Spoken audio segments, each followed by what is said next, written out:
It's joke. Hello, viewers, and welcome back to Kokomimi's AI presidential D&D campaign.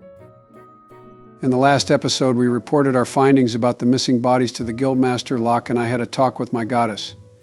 The disappearing bodies in Melodia is most likely the work of the goddess in Harmonia, where our party is due to go very soon. I had had it with Donna's attitude and put her in her place a bit, but we resolved things and are now stronger as a team.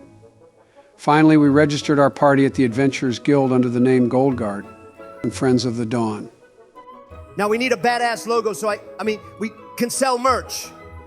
Is this another fundraising scheme, Donald? I thought you were busy selling Bibles. It's called hustle. You all should learn a thing or two about it. You'll never go far in life if you don't commit to the hustle. Aside from that, we have a bit of bad news. The art generator that we use for the president's character portraits is now blocking the creation of images of celebrities. It's part of our video format to change the portraits with every video, but that might come to an end soon. If the people want us to keep it up, we'll try to find a suitable replacement. Hey, you guys should have followed my example and made your character a waifu. Now look where you are. We'll see what the people say. Thankfully, we have some art saved up to keep using, but we might make the character portraits permanent going forward. I'll leave that up to the viewers. That can be my comment question. Do you all want us to keep switching up the portraits, or should we choose permanent ones like the other DDAI channels? Leave your thoughts in the comments below. And thanks for the feedback and helping us make a decision. Getting closer to election season means that we're only going to run into even more of these issues. Anyway, let's get to the game. We open this episode with the party on the road out of Melodia City and back into the rainforest. Where exactly is the party planning to head? First off, you should call us by our proper name now, Goldguard.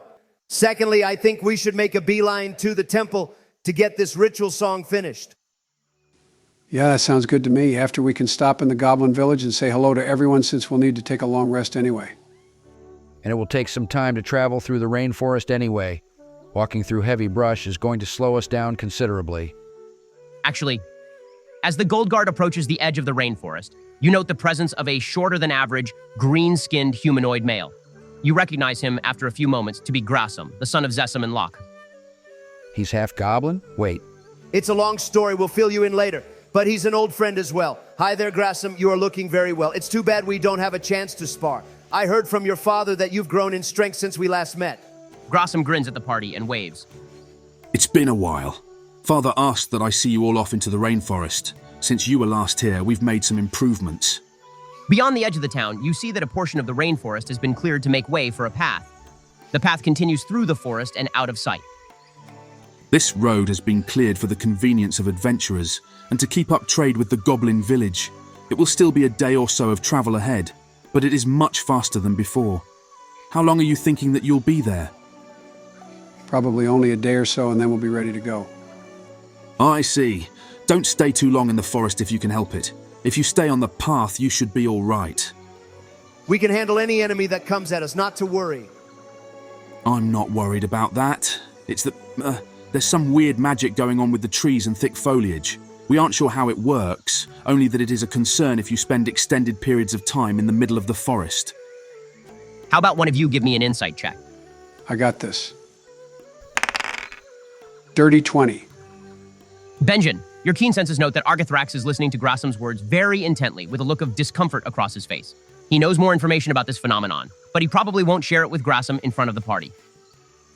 In that case, I will say thank you for the advice, Grassam. We'll hurry on our way then. Congrats on your coming of age.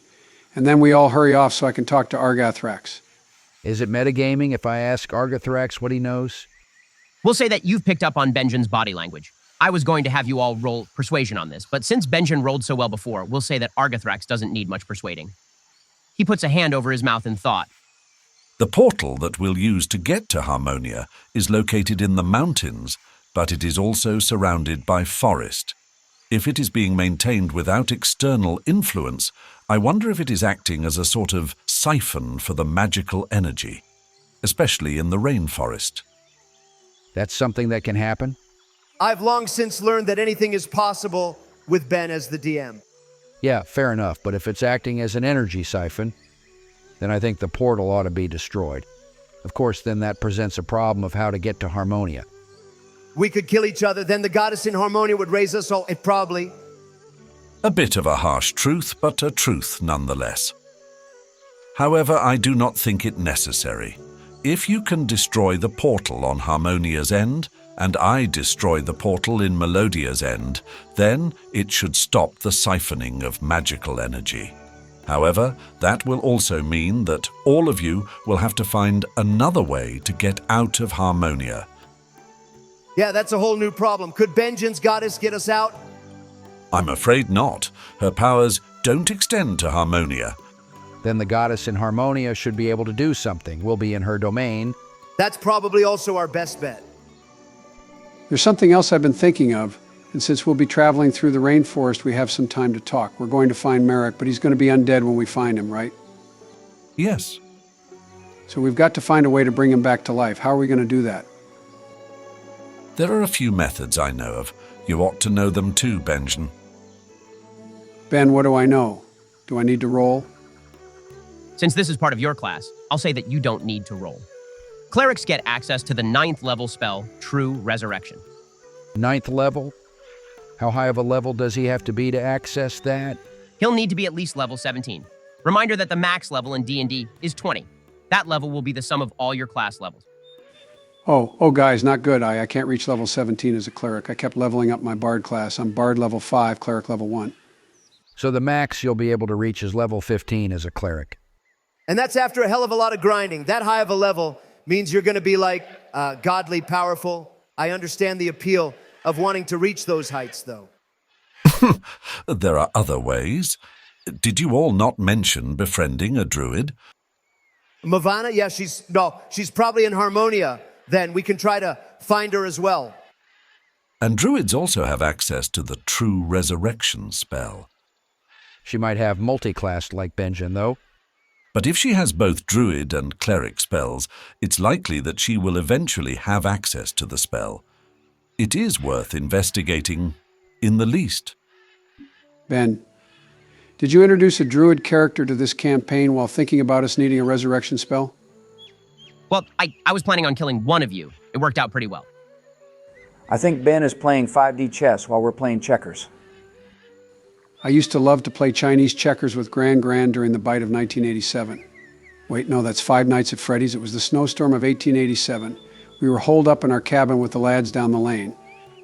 Chinese checkers, why not American checkers? First our jobs, then this virus, and now they're taking over classic American games. This is what's wrong with the world. Actually, after a Google search, Chinese checkers is actually a game of German origin. And we are starting to get really off topic. And now we're talking about Nazis. I swear the radicals are taking over everything. I'm pretty sure that party is considered far right wing. Now you're putting words in my mouth. I said radicals. I didn't say radical left or right. I stand corrected. But regardless, you can't write off an entire multicultural of people and attribute it to a single moment in history. And making jokes like this is so offensive. I'm ashamed of our writer. Actually, by projecting these words onto caricatures of ourselves, there is an interesting political commentary about the lack of nuance in contemporary discussion. Yeah, commentary, politics, blah, blah. Let's get back to the story. It's been ages since Donna smashed anything with her awesome might. Instead of us roasting each other, let the comments roast our writer for offensive jokes. Now that I think about it, we haven't done combat in several episodes. There's always an opening for combat. You could have fought Lyra and Klaus in the graveyard if you wanted. I even made a character sheet. Oh, so she is a rogue assassin. That could have been fun. Still, I like how we solved that little investigation. True, Donna can murder some hobos, but she is not a murder hobo. Right. Let's continue the story. I believe you all were talking with Argothrax about resurrecting undead back to life. Apart from True Resurrection, there is also the Wish spell. Wish is also a 9th level spell that is usually open to wizards and sorcerers, but Benjen, you can learn it at level 18 with the Bard class feature Magical Secrets. And since he only has one level in cleric, it's possible for him to reach that level as a bard. Still, that's a lot of grinding. And I wasn't exactly planning the campaign to go that far. What? I'm never gonna max out Donna? Well, we can keep playing with the party in new campaigns. That's right. Long live the Goldguard. There are plenty of adventures to be had. Now, let's continue. The party is discussing various methods of resurrection. Right, so we have True Resurrection Wish. Is there any other possibility? You can search for scrolls with those spells if you want to revive your friend as quickly as possible. You might not have to wait to level up your own skills if you can find a spell scroll. That might be the best bet. They will not be easy to find, but they do exist. Do you think the goddess in Harmonia can do it? We could do some favors for her or something in return? Based on what Argath Raxonaria said, I kind of think that if the goddess in Harmonia had the power to use true resurrection, she would do that instead of making everyone undead. I agree, raising the dead to life versus raising undead, like one of those sounds more like the work of a goddess. This is a pretty broad question, but Ben, are there evil gods in this world you have created? Undead are usually universally evil, so... I prefer to look at things in more shades of gray in this case, but yes, gods are not universally benevolent in this world. Okay, I'm taking this to mean that she either doesn't have the power to perform true resurrections or she is purposefully raising souls as undead. For some reason... I am sure more will become clear once you reach Harmonia. I will keep in contact with you through the sending stone you left with Locke. Sounds good. Sounds like a plan. All right, the party moves along the path through the rainforest with the sun high in the sky. Someone roll a D100 for me. 44. Got it. Okay. The Goldguard continues their trek down the road to the final temple with both each other and the sounds of the forest for company. Day turns to night, and the party makes camp on the side of the road. With some of the trees and brush cleared away, moonlight illuminates the road ahead. You will reach the Rainforest Temple and the Goblin Village tomorrow, so it has been a much faster journey this time around. The camp is quiet and comfortable. Your campfire crackles under the moonlight. I would like all of you to make a perception check. 12 for me. I got a 6, absolutely rigged. That's okay. I got a 22. Benjamin's dice are also rigged, just in a different way. Rigged or not, it is a great help to the party. Treege, over the crackle of the campfire, you hear something moving around in the trees. The sound is coming from all around you, however, so you can't exactly ascertain what it is, nor where you should look. But never fear. Benjamin's keen senses have also alerted him. Benjamin, all around the camp, twisted around the trees and brush, are giant centipedes. Your excellent senses tell you that there are 16 of them in total, and they are waiting to strike. But since you perceive their presence, they won't be able to make a surprise attack. Okay, I'm going to whisper to the party about the centipedes. Any chance I could talk them down with my Speak with Animals spell? I think you forgot, but Benjamin can automatically talk with animals. It was part of his blessing from the fairy. Oh, right, I did forget. Okay, so can I talk to them? Unfortunately, these creatures are not intelligent enough to speak. Darn. Okay, what's the next plan? We attack them, duh. Let's get into a triangle formation with our backs to each other. We'll cover one another's blind spots. Let me get closer to the trees. I work best in close range. Right. Okay. Now we'll roll initiative. The giant centipedes will roll in groups of 4. Nat 20 for me. I rolled a 2. Critical failure. At this point, it's not even funny. These dice are absolutely rigged. I rolled a 20. Look me in the eyes and tell me this is fair. Then the initiative order will go Treege, Benjamin, 4 groups of centipedes, and then Donna. God, why are there so many of them? We've got this, Donna. First up is Treege. All right.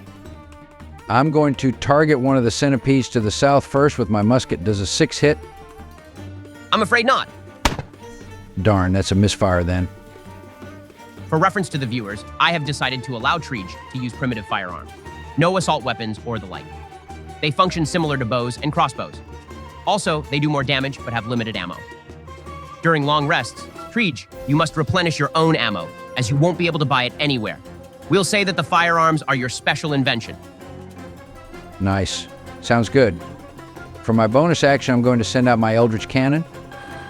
Sure. Want to describe what it looks like for the viewers? My Eldritch Cannon is modeled after an M60 battle tank. However, it is miniature size since my cannon has to be small or tiny. And Ben has allowed me to ride it since my race is a dwarf. Even though I am apparently classed as medium and my cannon can only be small. It'll basically look equivalent to when parents ride those child-sized toy cars. Or a cat sitting on a Roomba. And the tank moves slower than Treege's walking speed, so there's no real benefit to being able to ride it. I can sit on it if I get tired. We should make a wagon or sled, and Donna and I can sit in it while the cannon pulls us. That is so beneath our dignity. The cannon only lasts for an hour anyway. You've got to open your mind to the possibilities. Anyway, so you've sent out your cannon, Treege. It can move 15 feet if you would like. Yeah, I will send it south to take some of the pressure off Benjen. Looks like I am pretty open and there aren't many enemies on my side, so I'll try to weed out those to the south. Is it close enough to attack anything? That depends on which variety of cannon you're using. This time it's a flamethrower. That is so sick. Why can't Donna have guns and a tank? You could multi-class if you want, but your intelligence score is 10. Artificers need high intelligence to invent things, you know. Donna could be an artificer based on strength. She picks up scrap metal and throws it at the enemy. Ah, it's up to you, but I wouldn't recommend. And I don't think a strength-based artificer makes any sense, so no. Next up is Benjen. Benjen, to the south are a number of centipedes poised to strike. What will you do? I'll cast Sleep as a second-level spell. In that case, I need you to roll 7d8 and tell me what you get. That's 33. In that case, Benjen, the sound of your voice serves as a mystical lullaby, and your magic crawls over the surrounding area, sending 7 of the centipedes into a magical slumber. You have successfully put all of the centipedes to the south to sleep. They must have pretty low HP to affect so many of them. That's good news for us. Is that it for your turn, Benjen? Donna has a bunch of centipedes close by, right? Yes. There are 3 centipedes to the north and 4 to the east, all trained on Donna. Then I will use Bardic Inspiration as a bonus action on Donna. Donna, long live the Goldguard. We surely will. Ha! Excellent. After Benjen's sleep spell, I'll say that 2 of the 4 groups of centipedes will remain asleep and do not take a turn. The 2 centipedes across the forest path come closer, their pincers clicking and dripping with venom. 8 of the centipedes lurch forward, surrounding Donna, the closest person to them. They've come for Donna because she's the biggest threat. Sure. The 8 centipedes are going to attack Donna with a poisonous bite of their pincers. And, ouch. 5 of the attacks hit, 3 of which are critical hits. You're kidding me. I'm afraid not. Donna, roll me a Constitution saving throw. I got an 8. These dice are so rigged. Guys, this is not fair. Use that inspiration die, Donna. Oh, right. Okay, well, instead of an 8, it's 15. With the support of Benjen and his encouraging words, Donna, you're able to fight off the effects of the centipede's poison. However, the damage of the bites is serious. You take a combined 30 points of piercing damage. Shit! I wasn't expecting those 3 critical hits. Maybe these dice really are rigged. In any case, Donna, now it is your turn. If only I went sooner, this wouldn't have happened. Damn it, I'm going to rage, Ben. This also activates my form of the beast. What's that? Donna, as your muscles ripple with fury, a spiny tail appears behind you, as well as draconic claws and fangs. Yo, she turns partially into a dragon? That's so sick. Who needs guns when you can be a dragon? Next, I'm going to attack the 2 centipedes from the north with my claws, 15 and 16 to hit. Those both hit. 8 and 7 damage. That will kill both centipedes. How does it go down? Enraged at these disgusting insect beasts daring to attack the Goldguard, Donna's dragon claws shred through their puny, pathetic bug bodies. Suitably disgusting. Do you want to move at all? If I move, they're gonna get opportunity attacks, right? Better that I keep them focused on me with my dragon scales and claws? Hey, speaking of it, where is Argathrax? He isn't helping in this combat? It would be kind of cheat-why if he did, wouldn't it? We're the Goldguard. We only need to rely on our own strength. Honestly, I forgot to consider him in this combat. We'll, say that he already fell asleep inside of the tent. He's a heavy sleeper. Yeah, he liked to nap through thunderstorms. He won't wake up with a few bugs in the camp. Ha! Fair enough. Let's finish this up with our own strength. I like how you 2 think. If Donna's all done, is it back to my turn? Yes, we're at the top of the round with Treege's turn. Treege, take your turn first, and then go to your cannon's actions. Sounds good. I'll cast Scorching Ray with a 15, which I assume hits. Yes. And you get 3 rays with the spell. You can aim them all at one enemy or spread it around. Your choice. I'll aim one ray at 3 different centipedes, the 2 that cross the road to the northwest, and then one of the sleeping centipedes to the southwest. Hope it kills that one so that it doesn't wake up. Let's see. Roll for damage. 5, 7, and 9 damage for each ray. That'll kill the 3 centipedes. How does it go down? Want to add a small invention for flavor? Yes, one of my weapons of mass destruction. I produce a laser gun from my pocket to shoot the fiery rays at our enemies. The gun breaks after use, such a shame, but I can always make more with my genius intellect. Right. The 3 rays sear the insects into blackened, barely recognizable remains. I also have my Eldritch Cannon flamethrower to use. The miniature tank moves forward over the soil with its rolling treads and takes aim at the 3 centipedes to the south with a cone of fire. The creatures must make a dex save with a DC of 14. Since all 3 of those are asleep, they automatically fail the save. Then the 3 centipedes will each take 6 points of fire damage. That will also kill the 3 centipedes. These guys really don't have much health. No, that's why they attacked in a swarm. And Benjen's sleep spell basically kept half of them from attacking. Speaking of, if it's my turn, I think I'm going to cast sleep again to put the rest of the centipedes to sleep. If I have done my calculations correctly, then 5 centipedes remain awake, 4 of which are trained on Donna. Okay, I cast sleep as a first level spell and I rolled. 19 for the HP of the monsters. That will put 4 of the centipedes to sleep. Can I pick the 4 that are trained on Donna? Sure, I'll allow that. The 4 centipedes surrounding Donna fall into sleep as they hear Benjen's soft, magical lullaby. Only 1 of the centipedes in the swarm remains awake, and it rushes over to Benjen. 16 to hit. Also, make a Constitution saving throw if it hits. Ouchie, that hits. I rolled a 7 on the Constitution save. In that case, Benjen, you take 6 points of piercing damage as the centipede's pincers slice into your arm. You feel the burning of poison enter your body, dealing an additional 5 points of poison damage. You know, there might be something to these dice being rigged. I just rolled 2 ones on the damage die. I told you, and everyone thinks I'm being dramatic. It would have been good if I could use bardic inspiration on myself, but Ben said it's against the rules. How would that even work? Don't you guys give yourself a pep talk from time to time? Say some words of affirmation. Tell yourself that you're the prettiest, the smartest, the kindest in the land. Stuff like that, you should try it. Yeah, I do that. Haven't you heard me? And you all say that I'm being an asshole. Well, the idea is to tell it to yourself to keep your spirits up, not to announce it to the world as a way to disparage other people. I can sense that we are about to get off track. The centipede made its move, so I think it is Donna's turn now. Half of the total swarm is remaining, right? Yes, that sounds right.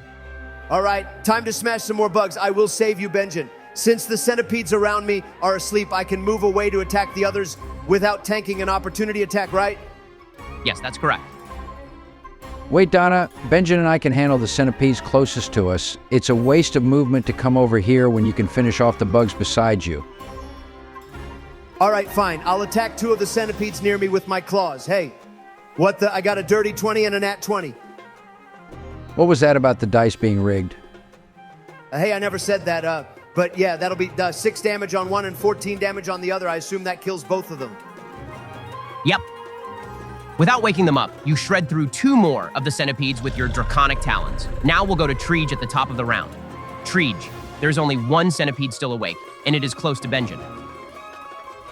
Yeah, I'm going to move closer to Benjen between him and the campfire and fire off another scorching ray. 18 to hit. Yep. I'd consider it automatic for the 2 sleeping centipedes, but you also hit the one that is near Benjen. Roll for damage. 4 damage with each ray. I'm aiming for the one near Benjen, and then the 2 closest to the east. I'll leave the one to the south for my tank. Oh, that actually does not finish off the centipedes, and in fact wakes up the 2 sleeping ones.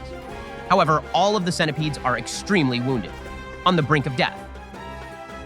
Then I'm going to use my Eldritch Cannon to aim for as many of the centipedes as I can. You can hit the one to the south and the one near Benjen with the cone. All right. Let's finish these off. The centipedes failed the dex save, so roll for damage. 11 points of fire damage. That finishes off the centipede to the south and the one on Benjen, but now you have awoken 2 more of the centipedes. I don't have any weapons or spells that can multi-target. But I do have some vials of poison in my inventory. Ben, can I throw the vials at the 2 awoken centipedes? Sure. How about you give me a sleight of hand roll to see how well you can aim the vial? I got this. That's a 15. That'll do it. The vials do 3d6 poison damage, is that right? That's 17 damage. But it didn't matter anyway. The centipedes only had 1 HP remaining. So, Benjen throws the vial of poison, and it splashes on the 2 barely alive centipedes. Within seconds, they curl up and die from the effects of the toxin. A puddle of poison is now on the ground. There are 2 centipedes remaining near Donna, and both are asleep. I'm about to wreck them with my claws. Dirty 20 and a 13 to hit. You got it. Roll for damage. 7 and 6. That's the end for them. I drive my claws into the final 2 centipedes, showing my dominance over this pathetic swarm of bugs. With Donna's final attack, the swarm has been destroyed. The campsite is now littered with centipede corpses that you will have to pick up. Gross. But considering the number of enemies, we came out well. It's all thanks to Benjen's sleep spell. I can't lie, that did come in clutch. HM, if we don't want to clean up these gross bugs, I can have my tank push their bodies into the forest. Like a Roomba. That's perfect. Not what I invented my cannon for, but I guess it'll work. Then we all can get some sleep. This will be a long rest, I assume. Yes. With the camp cleaned up thanks to Treege's handy Eldritch Cannon, the Goldguard is able to take a long rest and regain all their spell slots and HP. The remainder of the night passes uneventfully, and you all wake up refreshed and ready to continue the path ahead. You will soon arrive at the Goblin Village, and the Rainforest Temple is only a short journey away. I had a thought. You don't say. Well, it's a little bit risky and probably not a good idea, but it might be worth the risk. All right, you've intrigued me. What do you have in mind? Mem's house is nearby, isn't it? Or the place she was staying when we met her and I first spoke to the goddess. Right, what is your point? We could take a look in her house, see if we can find any information about why she turned on us. Maybe see if we can find any information about Merrick. Benjen, you mad lad. It's like I'm seeing you for the first time. That is such a brilliant idea. It's dangerous, but if I'm understanding what happened with Mem, it might help us get the edge on her that we need. This is all assuming Argathrax would back us up, though. It's one thing for him to protect us from Mem attacking, but he might not be keen on the idea of us willfully poking the bear. No, I would like more information about what is guiding or misguiding Mem. We can indeed make a stop at her home to seek out some clues. But Central Temple first. Let's get this checked off. Of course. Then, the Goldguard continues down the path through the rainforest until you can hear the sounds of a village rising over the trees and brush. The pathway has thinned in this part of the forest, but you continue it all the same, and the dirt road leads you right to the entrance of the Goblin Village. The last time you were here, the village was nothing more than a collection of huts and tents crowded together with a simple wooden stake wall surrounding the settlement. Now, however, the village has properly built homes of wood and stone, although still crafted to suit these forest goblins' culture and way of life. Inside the village, you see the short, green-skinned goblins going about their business. Carpenters, blacksmiths, farmers, and merchants alike are busy in the mid-morning air. We've made it here, but we should go to the temple first and then come back. Or we could go to the temple, then Mem's house, then come back. That sounds like a plan to me. Anyway, I'm surprised to see such a peaceful goblin village. I was under the impression goblins were evil little creatures. Nah, these guys are cool. They're very peaceful and civilized. Yeah, Zessim and Grassham used to live here. True. I should have adjusted my expectations with that knowledge. Anyway, shall we all continue? The party veers off the road and into the forest, following both your old memory and the old map you got in Saltwish. You are able to reach the Rainforest Temple quickly, and the structure is just as you remember it. Old stone overgrown with moss and greenery, hidden away between the trees. It stands silent and resolute. This is it, Benjen. Time to finish your pilgrimage. It's kind of emotional, isn't it? This is where it all began. Well, don't just stand there. Right, I have to play the song at the statue of the goddess in front of the temple. The party walks up the stone steps of the temple and up to the statue of the goddess. She stands holding a blank stone slate, waiting. It's time for me to play. I'll take out my trusty lute and play the piece of the ritual song. The notes lift into the air, and you see the slate held by the goddess statue shine. Light fills the air all around you, and the ground hums like a contented kitten. You hear the voice of the goddess. You've done it. You've brought my magic back to Melodia. I can feel it reaching all corners of this land. On cue, a ring of mushrooms pops up from the forest floor around Donna and Treege. Never mind me having a new voice. Pay it no attention. Thank you, Benjen. You have done what no one has done in centuries. I shall reward you handsomely for following through with this task. But first, look to the stone slate. There is another task for you. Another, we've got to get to Harmonia. This can wait until your party is whole again. Look at the stone slate, Benjen. Benjen, as you look at the stone slate held by the statue of the goddess, you see lines of light appear all over the flat, blank surface. In the center of the stone, a single dot of light burns brighter than any other markings on the stone. Mark this location. This is the secret location of the hidden central temple in Melodia. When you come to the end of your journey, this is where we must meet. You're sending us on another errand, but you won't tell us why? Donna, I thought we had a discussion last episode about your attitude. This is an attitude. It's a genuine question. We need to know why we are going there and what we might find. It is the location of my final task for Benjen. Benjen, you will play the ritual music you learn in Harmonia at Melodia's central temple. But prepare well. Mem will be waiting for you. She is the last obstacle, the final resort to stop your party in Melodia, and you will not have Argathrax. So, prepare yourself well. You and the members of your party. I understand, but can you tell me why I need to play the music there? Is this part of unlocking more of your powers? A show of faith? I need to fulfill an old deal I made with the goddess in Harmonia. There has been no one to give me their faith, so I have had no one to turn to. None have been strong enough for this task until you and your party. Will you help me with this, Benjen? Yes, I'll do it. I know it is another favor asked on top of what you have done. Your efforts will be rewarded if you can complete this additional request. Now, I promise to reward you for finishing the temple pilgrimage. I will bestow gifts upon each of you. To Benjen, my trusted and faithful cleric, I bestow upon you the Ring of Songs. A golden ring manifests before you, Benjen. It shines in the light, highlighting the engraved musical notes carved into the band. To Donna, wield the trident I gifted you. All right. Choose. I will gift you another weapon or enhance this one. Oh, I'm kind of attached to this one. As long as you make it better, I have no complaints. Magic encircles your trident, Donna, and it explodes into golden light. The prongs of the weapon fill out into a thick, mighty blade, and the blue and gold steel shimmers with all colors. Then, your light of the sea has become gold light of the rainbow sea. She turns to Treege.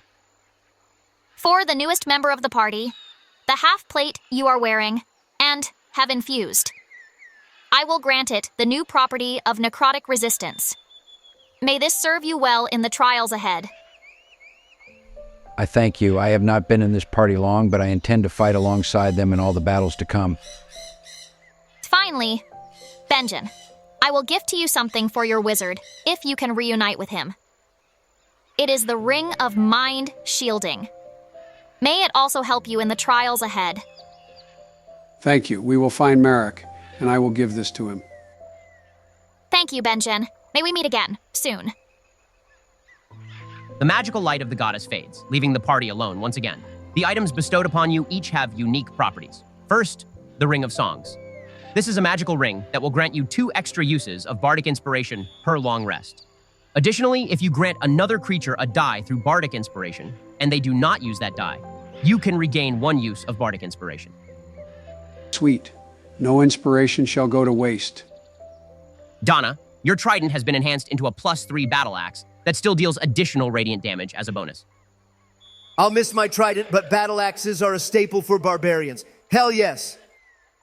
Treej, the enhancement to your armor is pretty self-explanatory, but it is now resistant to necrotic damage. Lastly, the goddess gave you a ring of mind shielding to give to Marek. While wearing this ring, you are immune to magic that allows other creatures to read your thoughts or determine whether you are lying. Creatures can telepathically communicate with you only if you allow it. That's neato. You suddenly feel the weight of someone's gaze upon you, and when you turn back to look, you see Argothrax pouting. Her Highness has never ignored me like this before. She must know that even I have feelings. Oh, Argothrax didn't get a gift from the goddess. Well, it's not as if I need a gift from her, but it would have been nice to have all the same. I'm sure she knows that a strong dragon like you doesn't need small gifts from the goddess. Perhaps yes. I see, that could be so. Are we comforting this ancient dragon from getting his feelings hurt? I think I've seen it all. Well, I will not dwell on it. Now that you all have completed the temple ritual and received your boons, shall we be on our way? Yeah, I don't know what I was expecting to see, but I thought there would be a greater change in the landscape. I was under the impression Benja's temple ritual was something monumental. The changes in this land aren't something to be seen by mortal eyes, but I can feel the goddess's magic refilling this land, returning things to how they should have always been. Right, so next on the agenda is Mem's house. If I remember correctly, it's not far from the temple and goblin village. Am I right, Ben? Yes, that's right. It is a short walk from the Rainforest Temple. Do you all want to go there right away? Yeah, let's do this. See, but when we get close, let's be sneaky about it. If Mem is in her house, then we don't want to intentionally provoke her or anything, even if we have Argothrax with us. I second that idea. We can sneak up and take things slow, though if we want to remain sneaky, I should stay back. My armor gives me disadvantage on sneaking. I can stay hidden in the forest and not move. I'll keep watch in case anyone shows up. I like that plan. Surprisingly, of the three of us, I think Benjen has the best sneaking skills. So God, it pains me to say it. I'll let him take the lead and I'll follow behind. All right. The party makes their way to Mem's home in the forest, retracing steps in the general direction they remember. Before long, you find yourself standing before a great tree with a door carved into it and mushrooms sprouting all around the roots. Yes, this is it, the Mushroom Brat's house. I'll stay outside hidden and keep watch. Can Argothrax detect the presence of anyone nearby or inside? Aye. Oh, I have 2 royal blue candies that allow one to increase their vision and see through walls. I'll give him one. Argothrax pops the candy into his mouth, and after a moment, his eyes glow a deep blue. His gaze searches all over the area, and after several minutes pass, he shakes his head. Nothing inside or in the general area. I cannot sense anything with my magic sense either. It seems we are truly alone. That's a relief. Still, it would be wise to be careful. Mem is plenty capable of tricks and may have set traps in her home that will repel strangers. This is the first time this has really happened, but you all are intruding upon Mem's lair, so be cautious. Such places have special rules in D&D. All right, got it. We'll all still be sneaky just in case. Minus me. I'll stay out and keep watch. My armor makes me a liability. If I hear trouble, I'll come running. All right. Hey, Ben, what is that? Why are you putting up a battle map? It's not necessarily a battle map. It's a map of Mem's house. You called it a lair. Yeah, since Mem is a boss fight and she has a home, it's her lair. Right, well, I'm saying that we aren't going to lower our guard. Sure. Anyway, the Goldguard, minus Treej and plus Argothrax, enters the door, noticing at once that the interior is several times larger than it appears on the outside. The entryway of the house splits off on each side, but there is also an opening down to room deep in the floor. From where you are standing, you can see a giant cauldron sitting in the middle of the pitted room. The split entryway leads to storage areas on both sides, which have additional doorways. Normally I'd say let's split up and search for clues, but I think that would be a bad idea in this case. Hard agree. So which way are we going? Let's go to the left. All right. The doorway to the left has an empty, open archway where you would expect to find a wooden door into the next room. Otherwise, there is nothing unusual in the vicinity. Forward we go, creeping. Through the doorway, you see an old dining table covered with a turquoise cloth. Further in the room, on the other side, is a small fireplace and piles of dusty wood. The room is quite bare otherwise. Up a small half staircase to the north appears to be a back door into the garden. And to the northeast, you spot a small kitchen area and sink. This place is surprisingly normal for a witch. The place appears to be undisturbed for a long while. Perhaps Mem abandoned it a while ago. I hope this trip isn't a bust, then we're sneaking around for nothing. What's the last room on the map? Yes. Up the half staircase into the west is a small sleeping area with bookshelves lining the walls. If I were hiding secrets, I would hide them there. I'll pass that to the FBI. Shut it. Anyway, let's look around the bookshelves. We should also check out the pitted room with the cauldron.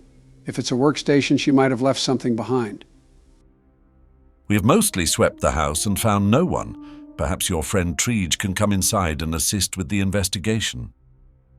Yeah, I don't think we need to sneak necessarily. No one's home, and looks like no one has been home in a long time. Treege, come inside. Hey guys, find anything? No, and the place is pretty empty. Donna wants to check out the bookshelves in the bedroom first. Yeah, and I remembered that you're high intelligence, Treege, so you can help us figure out any information we might find. Then how about you each first roll perception? Treege, I'll allow you to make an investigation roll instead if you like. That's a 10 on investigation. A 4 on my perception. I got a 16 on my perception check. How is it that Benjen is the only one who ever gets good rolls? This is not fair. Actually, Treege's roll isn't bad either. So it's just me with the rigged dice. Someone needs to keep track of all these rolls and make a statistics chart about how rigged it all is. The luck will balance out eventually. Then Benjamin will get all the bad rolls and you'll get the good ones. It'll happen sooner or later. Anyway, Ben, what did I find? Firstly, Treege, as you look over the bookcase, you note that one side of one of the bookcases looks as if it has been hollowed out and can be pried open. Not the entire bookcase, but simply a piece of one of the shelves. The wood is enchanted with some kind of preservation magic. And Benjen, as you look over the shelves with a keep eye, you note that all of the books are arranged in alphabetical order, apart from one title. Treege, get that bookshelf piece open. Benjen, what is that book you see? The book Benjen found is handwritten, and when you flip through the pages, you note that it is a detailed reference book about the various plants growing in the forest. The book is particularly detailed on all of the varieties of fungi growing. You see a number of hand-drawn maps of the forest pinpointing the locations where spores have been spread, as well as their growth rate.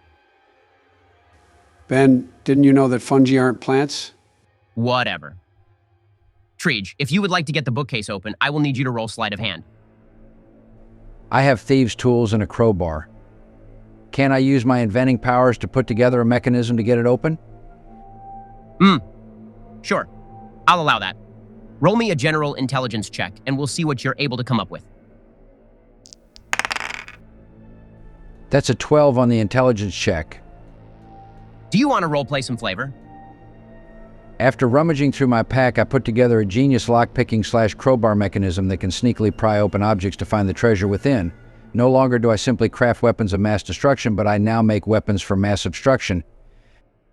Treege, as you shove your contraption into the shelf with some care but likely not enough, you hear something snap inside, as well as the sound of a match being struck.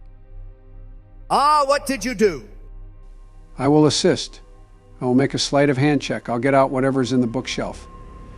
Sure. I'll allow that. Let's see what you can do. Remember that the clock is ticking. 30-20. Are you serious? Okay then. Despite the disconcerting sound, Benjen, your quick fingers are able to assist Treege, and you retrieve the item hidden inside the bookshelf. As you bring it out from the wood, you see firstly that it is a small book. Secondly, you note that it is significantly burnt and currently on fire. The enchantment over the bookshelf prevents it from burning, but also serves as a way to encase whatever was to be burnt from the small trap. I put the fire out. With what? Stop. drop, and roll. That's supposed to be for yourself if you're on fire. You know what? Never mind. All right. Benjan uses stop, drop, and roll to put the fire of the book out. Many of the pages are blackened and partially eaten away, but you can read the contents of some pages. The book appears to be a diary, also handwritten, similar to the book Benjan found. So what's it say? Anything to tell us more about Mem and her schemes? You all look over the pages of the diary, but it is written in a language unknown to you. Do we at least know what language it is? Donna, you chose Minotaur for your bonus language, right? What did you pick, Treege? I speak Common and Dwarvish. Makes sense. And I think Benjan also speaks Elvish, right? Yep. And animals, too. Of course. Benjan, you recognize the lettering in the diary, but you cannot understand any of the words. The language used in the diary is written in the same alphabet as Elvish. At least that's a small hint of what language it could be. Would Argathrax know? We should show it to him. Hey, Argathrax, can you read this diary? At the sound of your call, Argathrax comes over to look at the diary. He makes the same note as Benjan, that the script is written with the same alphabet as Elvish, but he cannot understand the words. I do believe that this language is Sylvan, however. It is a language of the Fae. If you want to read this diary, you'll have to find someone fluent in Sylvan. We better hold on to that diary then. Also, we should search the rest of the house to see if we can find anything else good. Might be some magic items left behind. I want to go look at the pitted room with the cauldron. Ben, what's in there? Right. You backtrack to the pitted room with the cauldron. As you enter the area, the smell of dried herbs sticks in the air, even though there are none to be found. It seems that the smell has sunk into the wooden walls of the home. In the center of the dirt room is a large cauldron sitting atop charcoaled firewood. Inside of the cauldron is a clear liquid, and on closer inspection, it seems to be just plain water. Hey, if there are any herbs and food left in the kitchen, then we can make a big pot of soup. Take a look around, Benjan. Does it look like anyone has been here lately? What would they have left in the kitchen? But if each of us contributes a bit to the pot, then we can put together something wonderful. It'll be like that old folktale Grandpappy told me. Stone soup. Stone soup? You want us to eat rocks? That brings back memories. There was a children's book with that title, I think. If it's an old folktale, then there's going to be tons of books with the name. Anyway, who cares about stupid rocks too? We're supposed to be investigating this witch's lair. You can throw a rock in the pot later. In fact, throw in the stupid stone I was given by that Myconid. Jub the Third. How dare you sully his name, Donna, after all he's done? What has he done? Name it quickly. This tangent has gone on long enough. Can we focus now? Right. Sorry, Ben. Argathrax looks over the cauldron that the party is standing around and scratches his chin. This cauldron isn't for cooking food. It has been used for magical scrying. Scrying, that's like watching over someone. It is a method of divination to see and hear an individual.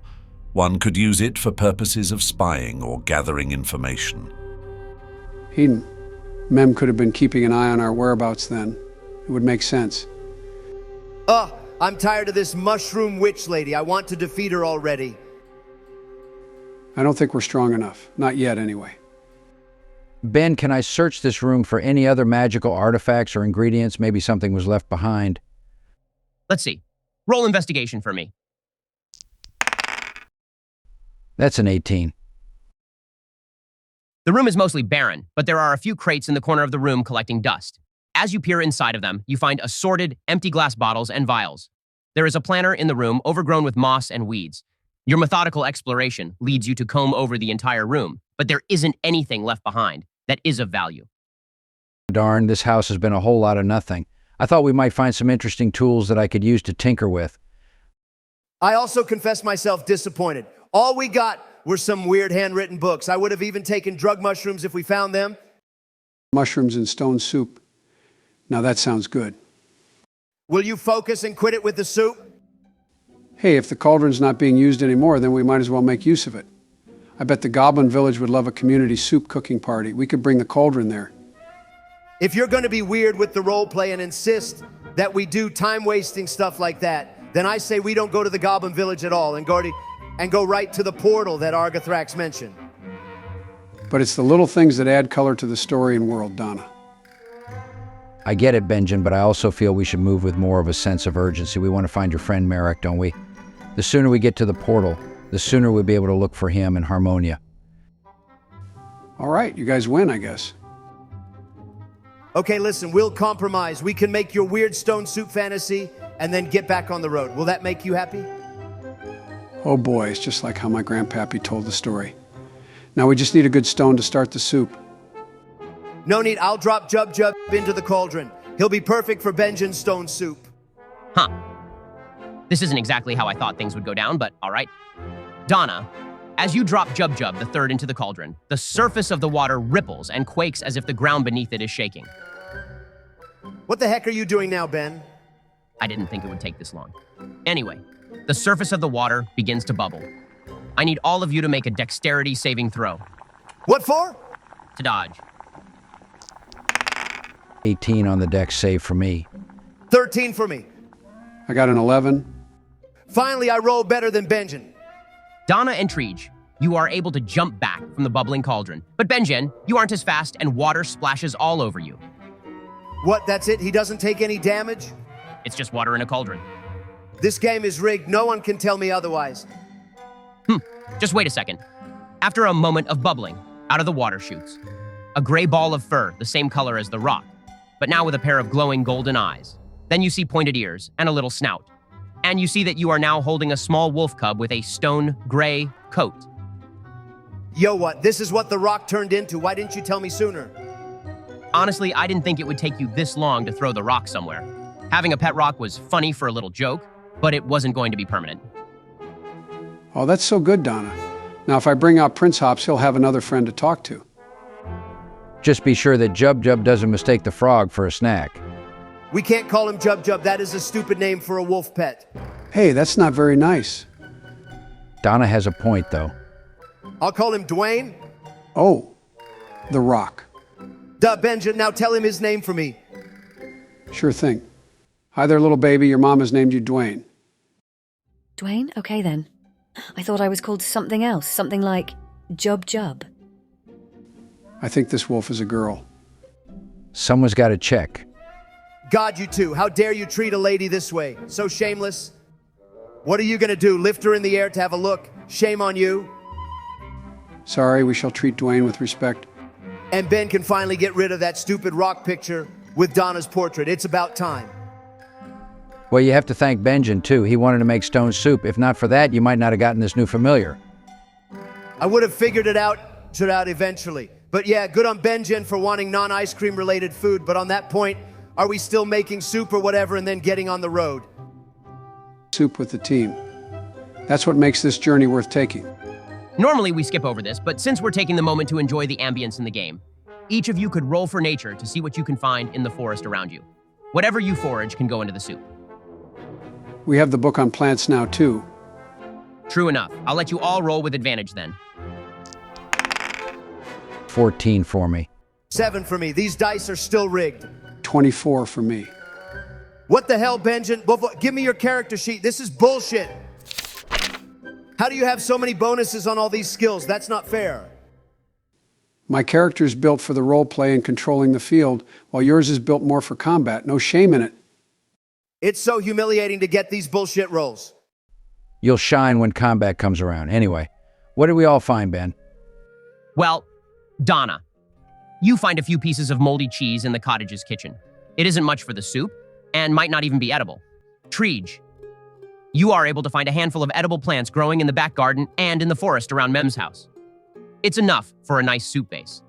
Benjamin was very lucky, catching a rabbit in the forest as well as many wild plants, berries, nuts, and fungi. Altogether, the soup will be a hearty blend of each member's contribution.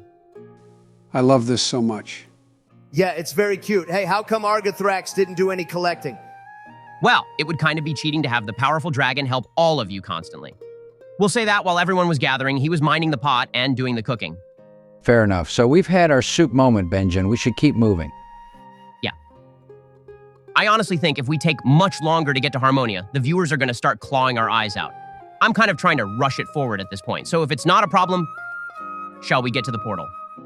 Agree. We've had our soup and snooped around, and now I have a cool familiar to match Donna's prowess and beauty. Argothrax, we're gonna need you to take the lead in getting us to the portal. Once we have saved the world, we can come back and do a victory tour in the Goblin Village. Of course, if we leave from here, we should be able to get the mouth of the mountain cave in another few days of travel. Although, if you want a faster means of travel, I could be persuaded to fly us there. Hey, you didn't offer to fly us to Melodia City. No, I thought you wanted to make an inconspicuous entrance to the city on account of the people being afraid of a large dragon. Yeah, we're in the middle of the forest now. No one's around to see. Fine. But Ben, if we're gonna be stopped mid-travel again, let's get it over with fast. Understood. But no worries. I'm well aware of how antsy the viewers are getting for us to move along. After cleaning up your meal and readying your gear, the party exits Mem's home back into the rainforest. After finding a suitable place with fewer trees, Argothrax morphs back into his dragon shape. A giant tail flattens the underbrush and his bronze scales capture any filtered sunlight between the leaves. Let us depart then. Hell yes, dragon riding time. Ben, when are you gonna let me fly with my beast form? Maybe around 8th level. That's when druids get access to flight through wild shape, if I remember correctly. Your flight would work similarly, since you can only access it if you're raging. But isn't Donna more of a close-range fighter? Flying is cool and all, but I feel like it actually takes away some of her strengths in combat. Shut it, George, or Treege, or whatever. Flight is badass and dragons are badass. Similarly, Donna is badass, and she'll be even more badass with this new ability. Actually, it would make Donna have more usefulness outside of combat, too. We were just saying how my character is built more for roleplay and exploration while she is good for combat, but flight would add some utility to her rage ability outside of battle. Except my rage ends if I haven't been attacked or attack something. We can put some poison on your arm or something. That would actually technically work, though Donna's rage only lasts 1 minute. We can use her for scouting ahead. Send her up in the air for a minute and back down again. Right. Donna will scout out all harm to you squishy gents and make sure you are safe from harm. My armor class is higher than yours. Whatever, you know what I mean? I'll give it some more thought. Maybe I can bend the rules a bit for use outside of battle, like extending the time limit to 5 minutes only outside of combat. I can simply allow Donna to bypass the damage rule if you're using the ability for quick scouting and the like. I'll give it some more thought. Hell yes, Donna is going to zip around the battlefield and no one can touch her. Anyway, the party climbs aboard Argothrax, holding onto the ridges of his back. His great wings flap once, and he jumps, propelling himself into the air in a single, fluid motion. Dwayne goes in my pack just for the trip. Can't have him falling off. All right so far. We're hanging on. Then onward we go. With another flap of his wings, he jets forward in the air. The landscape zips by. It's a wonder that you all haven't been ripped off of him with the force of wind. Keep holding on. Shall I mutter a spell to glue your hands on? I think we're okay. You continue on, the trees below you nothing more than a green blur. Ahead, you see the brush rise and fall over hills, and beyond that, the rocky mountainscape near Maple Peak. However, Argothrax does not continue that far. In the midst of the hilly forest area, he stops abruptly and descends with a great boom. A leisurely flight, that was. Leisurely, he's like a jet plane. New. Well, regardless, we got to our destination faster than walking, so what's next? You all dismount, and Argothrax morphs back into his human shape. He points to one of the particularly tall hills. That's where we'll be going, and down into the earth. Cave diving again. I'm ready. Argothrax leads you to the base of the hill, which is dressed with large boulders and jutting edges of stone and clay. The area looks solid with rock and rainforest brush until you suddenly note a crack between some of the boulders. We'll need to move this stone out of the way. I got it. Strength check, no problem. That's a 19, baby. Donna's strength allows her to easily push and roll the boulder away, now revealing a hole in the hill about 1 meter tall. This is America, Ben. Use American measurements. There's not really a clean conversion, but it would be about 3 feet and a bit more, I guess. That is a tiny hole. Is that the portal? Not quite, but we'll have to crawl from here. The entrance of the cave used to be larger, but I suppose time has shifted the landscape slightly. One day, perhaps, there will be no cave at all. We're crawling into the cave. Oh God, do any of you have claustrophobia? No, but I'm Benjamin, is scared of the dark. After hearing your backstory, I understand why. Argathrax and I have dark vision, but what about you two? I'll be fine as long as I can follow behind. Donna isn't scared of anything. I'll power through. I'll think happy thoughts. You vowed to be brave. Remember, Benjamin? I remember. And I'm not backing down, just admitting my faults. Hey, Benjamin, I have this handheld staff of night vision that we got from one of the temples. Want to use it? Right. It grants the user the ability to see in the dark for 3 hours. I should have called it the handheld staff of dark vision, though. Oh, can I use it? Thank you, Donna. Right, don't mention it. It's got 2 more charges now. And Benjamin, you now have temporary dark vision in a radius of 60 feet. In that case, I'm ready to take on the cave. Let's do this. The party crawls into the cave one by one. The interior of the cave is cramped and sloped downward, but after crawling for a few minutes, the path opens up to allow the party to stand. The cave is quiet with minimal signs of life, much like the cave near Maple Peak. However, you each have to watch your step, as your trail down into the earth is nothing like the gentle slope in the previous cave. You could almost slide down the rock if it wouldn't ruin your clothes and gear, since the path is at nearly a 45-degree angle. Dang. This is going to build some calf muscle. Imagine walking out of this place, uphill the whole time. I'm getting sweaty just thinking about it. Well, luckily you won't take this way on your way back. As we planned, we are going to destroy this portal to cut off the magical siphoning. I will work from this side, and you all will work from the other. Right. And that should help bring balance back to the world, or be part of it. Of course. You continue onward for what feels like hours. Finally, the slope of the cave levels out and opens into a vast cavern. Your footsteps echo off the stone walls. Ahead, you see a dim light shining through the darkness. That must be the portal. Easier to get to than I thought. You are correct. As you get closer, you can indeed see that this is a portal, but someone is standing in front of it. Guys, you finally made it. What the? Oh, that's him. Your old party member? I will put my arms out to stop everyone. That is not our friend. Who are you? How do you know it isn't me? Because Barack isn't at the table. That is metagaming. He has a point, though. Before the party is Merrick, looking the exact same in his blue robes. What took you all so long? Are you really Merrick? What kind of question is that? Of course it's me. Ask him something that only Merrick would know. What kind of dragon is Argathrax? A bronze dragon. That's not good enough. Ask something else. What flavor ice cream do I like? Chocolate chip. Anyone knows that, Joe. Besides, these are questions for Merrick, not Barack. Merrick, my buddy, I missed you so much. I've missed you telling us tales of your kind and generous parents around the campfire. Not to worry, I've got plenty more stories to tell. He's a fake. Merrick's mom is an asshole. That's how I played her. And on top of that, there's no way Merrick would be happy to see me. He'd fireball me on sight. Yeah, that's actually a very good point. Draw your weapons. Who are you? You are not Merrick. Hey, no wonder I can't do a good enough impression. Mem barely gave me anything to go off of. Mem sent you? I thought I told that mushroom brat to stay out of my way. Yes, but you didn't tell her to keep her underlings away. Always those little details.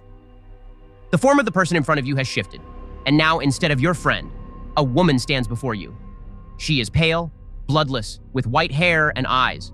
No, not white. It is as if she is colorless, like a being painted by an artist who forgot to color in the lines. A changeling? I didn't know Mem enlisted the help of one. Are you planning on stopping us from going forward? Not me, no. That has been left for someone else. I'm just here to call them.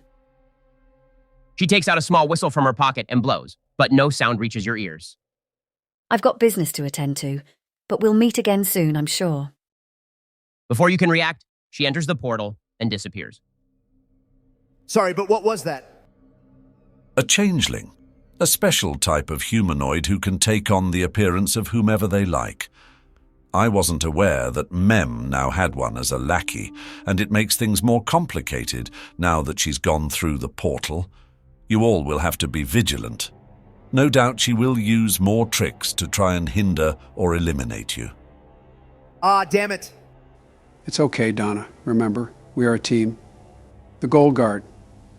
Right. And it will take. As you speak, the ground below you rumbles.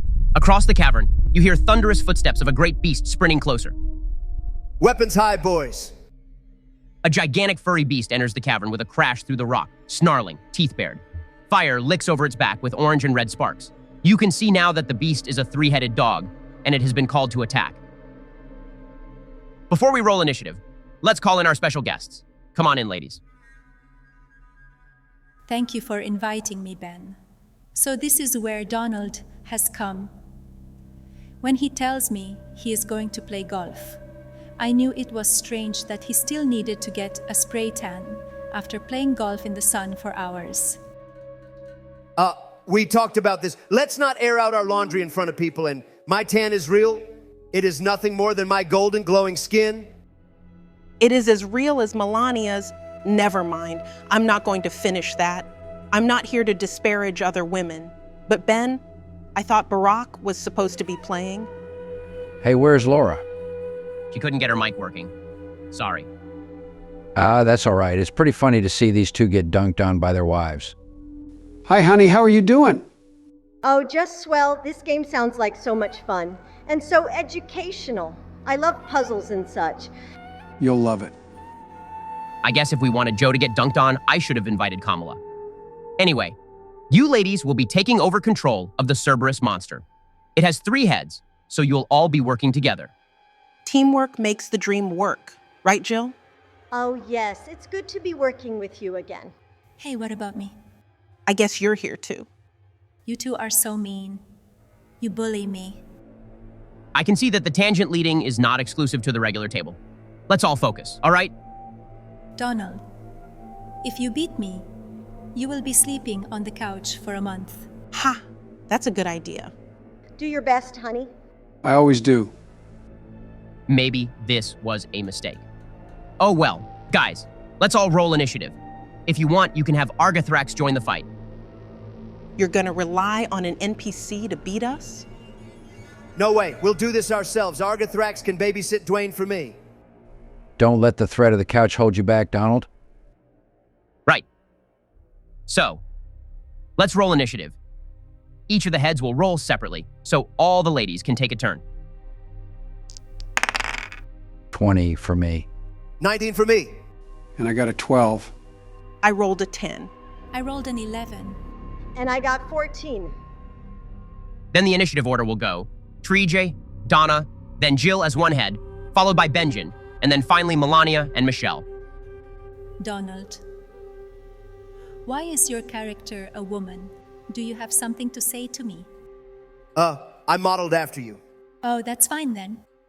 Let's begin. The Cerberus monster guards the portal, standing between the party and their mode of escape. First up is Trij. George, you named your character Tree? Yeah, no one has appreciated my joke yet. It's really quite disappointing. Anyway, I'm going to hit this thing hard and fast. That's what she said. I'll first cast Scorching Ray, 922 and Dirty 20 to hit. I'll use a funny laser gun invention that breaks with one use. Pew. 2 of the rays will hit. Then that is 13 fire damage. The rays of fire hit the monster, but it is able to shrug them off. Damage is damage. For my bonus action, I'm going to send out my Eldritch Cannon Flamethrower. I'm going to move it closer to the monster, and then I myself will back up to stay out of the monster's range. Is there anywhere to take cover? There are boulders and such that you can hide around. Okay, I'm going to take cover behind one and then end my turn. Then next up is Donna. Time to test out this new battle axe. First thing I'm going to do is rage. Then I'm going to attack this big doggy twice, 23 and 15 to hit. 23 is golden. The 15 hits, but just barely. Roll for damage. 22 slashing damage and 29 radiant damage. This thing is sweet. Got it. Donna, your battle axe slashes at the monster who flinches at your swings, but then lets out a howl as the radiant damage scorches its fur with holy fire.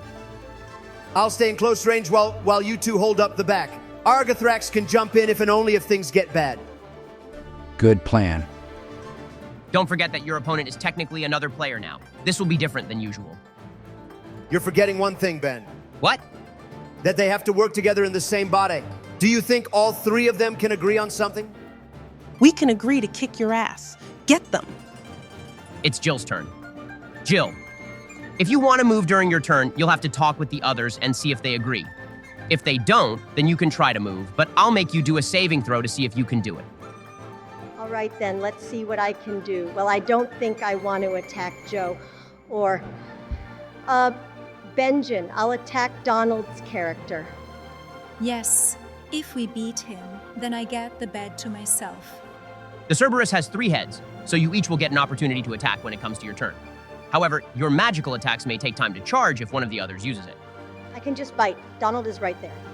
Aids Donna? I will attack with a bite. 18 to hit. Damn it, wait, no, I can use my tail as a reaction to dodge. I get to add a D8 to my AC to possibly cause it to miss. Let's see what happens. Okay, 3. So that makes my armor class a 19. No hit. The Cerberus snaps down to bite Donna, but thanks to her tail, she is able to deflect the blow and dodge out of the way. Next is Benjen. HM, this thing has a lot of hit points, huh? Can't use the snooze button. Okay, I think I have a good plan. First thing I will do is cast Bless, and I will use it on myself, Treege, and Donna, of course. This allows them to add a D4 to an attack roll or saving throw until the spell ends. Next, I am going to cast Sanctuary on Donna as a bonus action. I will not say out loud what that spell does, but Donna can look at my character sheet. Huh. Oh, good plan, Benjen. I see what you're cooking. Right. Anything else? Oh, and like Treege, I'm going to take some cover. I think I forgot to mention, but the rocks provide half cover, so you'll add +2 to your armor class. Okie dokie. Now we're to Melania's turn. Yes, I will use my fire breath attack to hit Donna and the weird tank robot thing. You can only target one or the other. Then I choose Donna. The bed is all mine. All right. In that case, I need you to make a wisdom saving throw, Melania. That's a 5. Then. The Cerberus targets Donna with fire breath, but Benjen's Sanctuary successfully protects her from harm.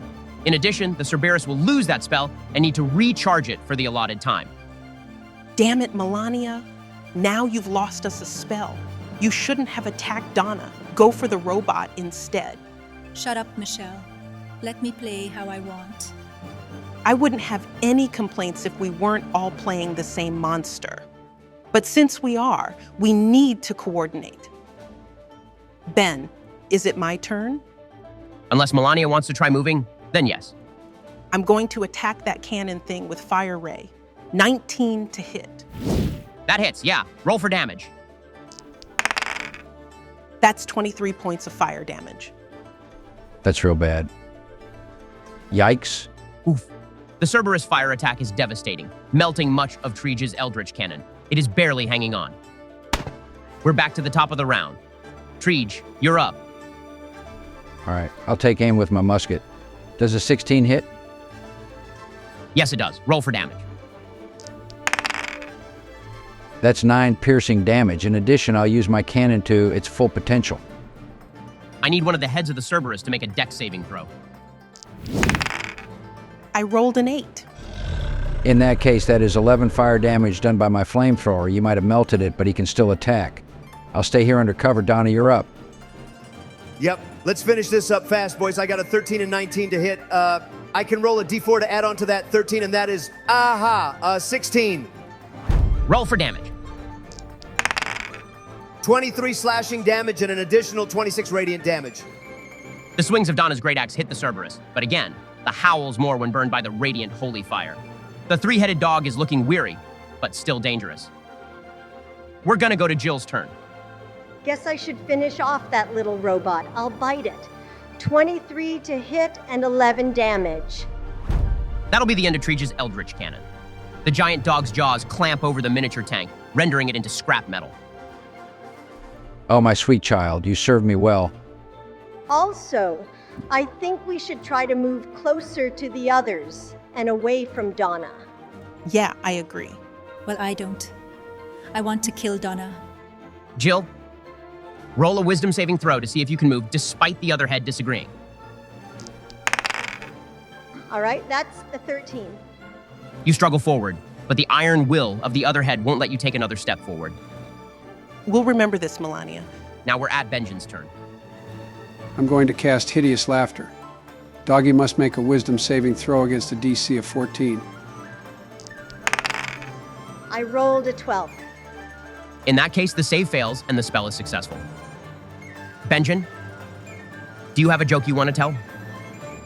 This doggy belongs in the frost because he bites. You've done better. 3 out of 10. Regardless, the Cerberus finds this joke hilarious and falls prone, laughing. On each of its turns, and when it takes damage, the Cerberus can make another wisdom saving throw, or else it will stay prone and laughing. Also, just in case, I am going to cast Sanctuary on Donna. All right, then it's Melania's turn. I'm prone and laughing. I can't do anything. Make a wisdom saving throw. 10. The DC is still 14, so the spell is still effective. Now we'll move to Michelle. 6 for me. Finally, the dice are rigged in my favor. We're going to get to pull off our combo, Benjen. You know it. The Cerberus remains on the ground, laughing. Donna, you're up. Because you are in melee range, you get an automatic crit on your attacks.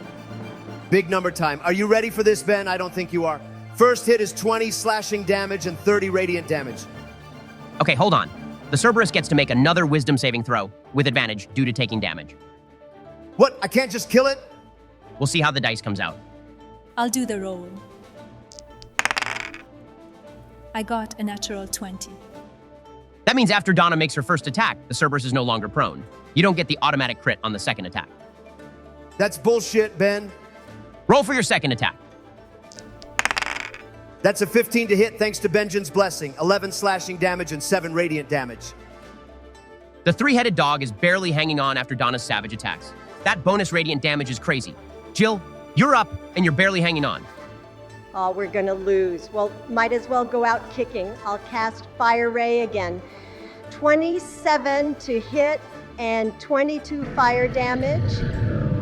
I was gonna ask to dodge with my tail, but ain't no way I can dodge that. We're to you, Benjen. Do you think you can kill it, Benjen? Not to spoil things, but if Melania and Michelle both attack me like that, I'll have to make some death saving throws. So you better be sure that you can kill it this turn, or else they're going to kill me.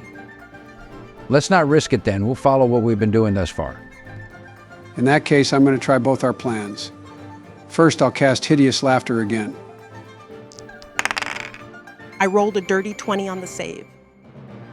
The spell fails, but that's okay. As a bonus action, I cast Sanctuary once again on Donna. Donna, you are once again protected by the holy magic of Sanctuary and cannot be easily harmed by the beast. Now we're at Melania's turn. Don't even bother going for Donald's character. We're going to waste our turn that way. How stupid do you think I am? I am going to attack Benjen with Fire Ray. All right. Does a 14 hit? Nope. Ugh, fine. Then it is Michelle's turn. I'll actually do the same thing and try to attack Benjen with Fire Ray. 17 to hit this time, which should hit. Yes, that one hits, but just barely since Benjen is undercover. Then that's 27 fire damage. Ouchie. All right over there, Benjen. I'm okay for now, but we've got to do this quickly. No worries. Treej and I will clean this puppy up. That's a perfect transition. Treej, you're up now. It must be close to death. If I expend a spell slot, I can send out another cannon, but I don't think that's necessary. I may put up a health bar for the monster on the video, but know that the players can't see it. What do you mean we can't see it? We aren't real. We can't see anything. I'll take aim again with my musket from behind cover. 16 to hit thanks to Benja's blessing, and that'll do 4 piercing damage. The ball fired by your musket whizzes out and pierces a leg of the beast, though it doesn't appear to react much. I think this dog has damage resistance to some of our attacks. At first I thought it was weak to radiant damage since it's reacting so much to Donna's axe, but I think the point is more that it isn't reacting to melee damage. Or my bullet in this case. You are indeed correct. The Cerberus monster is resistant to a few types of damage. Doesn't matter anyway since it's almost dead, right? True. The monster is swaying, struggling to stay standing. Does that mean I get to deal the killing blow? Oh, Ben, I love you. 14 and 16 to hit with my great explains, but I know one of those doesn't hit, but it doesn't matter. 14 slashing damage and 17 radiant damage. Yeah, that will finish off the beast. With a mighty cry, I drive my axe through the dog, slicing off all 3 of its heads. Well, it's more like you slash it in the chest and it finally bleeds out, but sure. I don't understand why you all spend so much time in this game. That wasn't any fun. Oh, I don't know. I had plenty fun. We had a bit of a handicap since we had to play the same monster. I'm sure if we got to be our own characters, things would have been even better. We're still in the game, so you guys sit tight. As the beast falls, Argothrax approaches to congratulate the group. Well fought. You all did very well. Your strength has grown and your teamwork has improved greatly. That sanctuary play was golden, Banjan. It's a shame I didn't get to play more with my inventions, but I'm pleased we finished that up without getting in too much danger. Mem will no doubt be angry that you defeated this beast, so you all should continue onward quickly. She may send another lackey after you if you linger. True, we've got to keep this show on the road. As for the portal... You all approach the portal behind the slain Cerberus. It shines with brilliant light and magic, and beyond the pane of light, you see a blurry landscape. This portal is held in place by magical focusing crystals. The same should be on the other side. All we need to do is destroy them on both ends of the portal, and the link will be broken. Of course, you all will have to find another way back to Melodia, but I have confidence in you. Right, wait, this is it. We're going now. Indeed, this is where I leave you all. It has been a pleasure to travel with you. I pray that you find your friend in Harmonia and are able to continue the team. It's not goodbye forever. We can talk through the sending stones. Very true. And I shall promise to meet all of you again once you return to Melodia, once you reach this journey's end. Then we'll look forward to that. Goodbye for now. Goodbye and good luck. The party steps through the portal, and magical energy swirls around you. It feels as if you are being sucked through a hole the size of a needle, but after a second, the strange feeling vanishes, leaving an uneasy nausea. Your swirling vision stabilizes, and you each take in your surroundings. No more is the interior of the cave or the bright, lush greenery. Around you is instead a barren and dead wasteland. Thick fog covers the sky, obscuring any light from touching down. You cannot even tell if there is a sky or if it is simply a coating of cloud over this strange plain. We should quickly smash the crystals over here. I'll use my dragon tail like a hammer again. Right. Donna. Using your tail, you smash the focusing crystals of the portal into shimmering dust, and the light of the portal flickers away. For a moment, you think that you can hear a ghost of Argothrax's voice, but it vanishes into the fog with the rest of the magical light. You are left in the barren wasteland, and strangely, the lights of a city glow through the fog. You have arrived at the Kingdom of Harmonia. And that is where we'll leave the episode. This was a big one, but a lot of fun. This was certainly the longest script we've had on the channel. Our writer is so tired. Wow. We're on the next stage of the journey. It's hard to believe. We've come a long way, but something tells me we have even further to go. True, we can't lose sight of the goal ahead either. And we can't forget to thank our special guests this week. Donald, you are sleeping on the couch tonight. Aw. You can come stay in our guest room if you want, Donald. Jill and I are making homemade ice cream with the grandkids. Actually, that sounds good. Hey, don't forget me. You can come too, George. I assume that there will be healthy snacks offered too. Nah, you can't get in the way of the ice cream groove. You and Barack can come if you like, but no healthy snacks this time. So, am I the only one not invited? Fine. But I'm not sending any of you birthday presents this year. I've never gotten a birthday present from you, Melania. And you won't be getting one this year either. Well, I better stop things here. If you liked the video, leave a like and a comment letting us know what you thought about this week's episode. We might do another Point 5 episode next week in order to check in on Merrick and see what he's up to. Haven't decided yet. Anyway, thank you again for watching, and we'll see you again very soon.